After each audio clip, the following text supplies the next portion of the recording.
남은 한 주간 6일 묵상집 수요일 온전한 은혜 히브리서 9장 11에서 22절 말씀.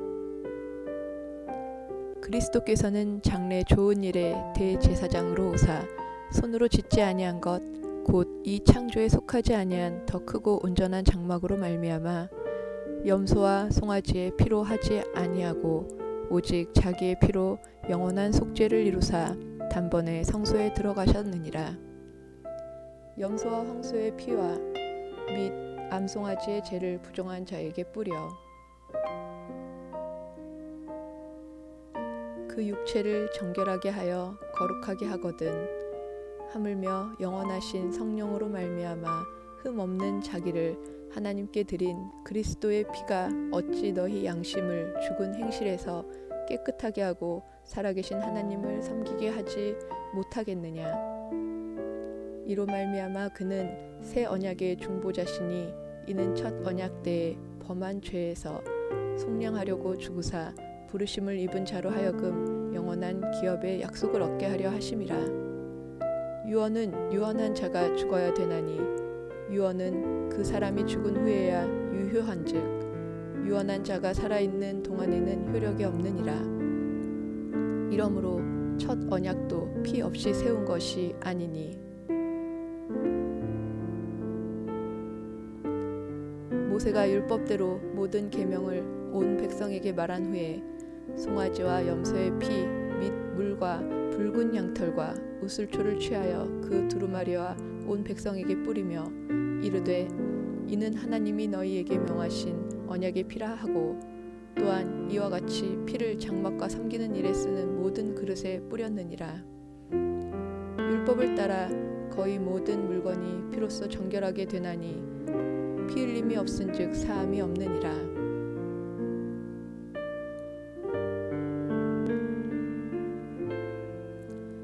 인간은 죄에서 결코 자유로울 수 없으며 자유로웠던 적도 없습니다. 인간은 죄로 인해 죽음을 맞이할 뿐입니다. 구약 시대에는 죄를 용서받기 위해 대제사장이 동물의 피를 사용해 속죄 의식을 행했습니다. 그런데 동물의 피는 계속되는 인간의 죄를 온전히 씻을 수 없어서 매년 반복해서 이 의식을 행해야 했습니다. 예수님은 인류의 죄를 사하고자 진정한 대제사장으로 우리에게 오셨습니다. 죄가 없으시지만 십자가에서 죽으시고 단번에 하나님 나라에 들어가셨습니다. 예수님은 우리를 위해 친히 자신의 피로 속죄를 이루셨습니다. 예수님의 죽음으로 우리는 죄를 용서받고 영원한 구속을 얻었습니다. 우리가 한 일이 아닙니다. 예수님이 직접 피 흘려 이루신 일입니다. 피 흘리심으로 우리 죄를 사하신 예수님을 기억하며 높여드리고 찬양합시다. 구약시대에는 속죄제를 드리며 동물의 피를 통해 정결함을 얻었습니다. 동물의 피가 이 정도라면 흠없는 하나님의 아들이 흘리신 피는 우리를 더욱 깨끗하게 합니다.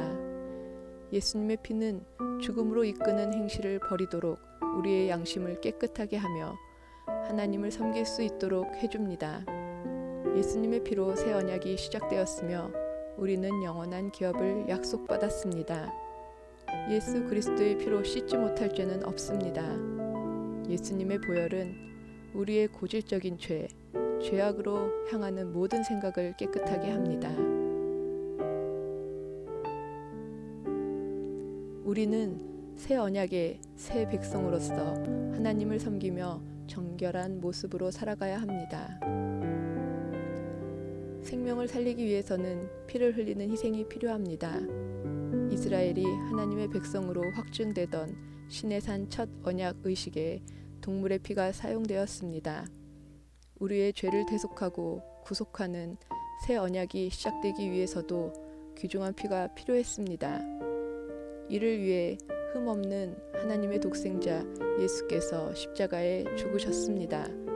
그분의 피로 우리가 새 언약 백성이 되었습니다. 주님이 피 흘리심으로 우리가 이 은혜를 누리게 되었습니다. 나를 위해 죽으신 예수님께 감사하며 나의 소중한 것을 드리는 한 주가 되도록 합시다.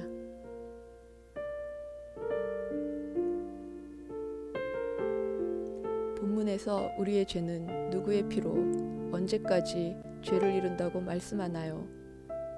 그리스도의 피는 또한 너희 양심을 죽은 행실에서 어떻게 한다고 말씀하나요?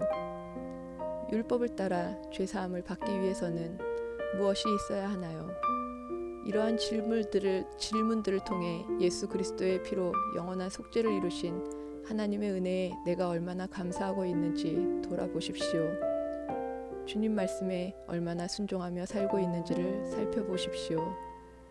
그래서 나를 위해 십자가에서 죽기까지 하나님 말씀에 복종하신 예수님을 위해 우리가 온전한 순종으로 해야 하는 것을 찾는 고난 주간이 되시기를 바랍니다.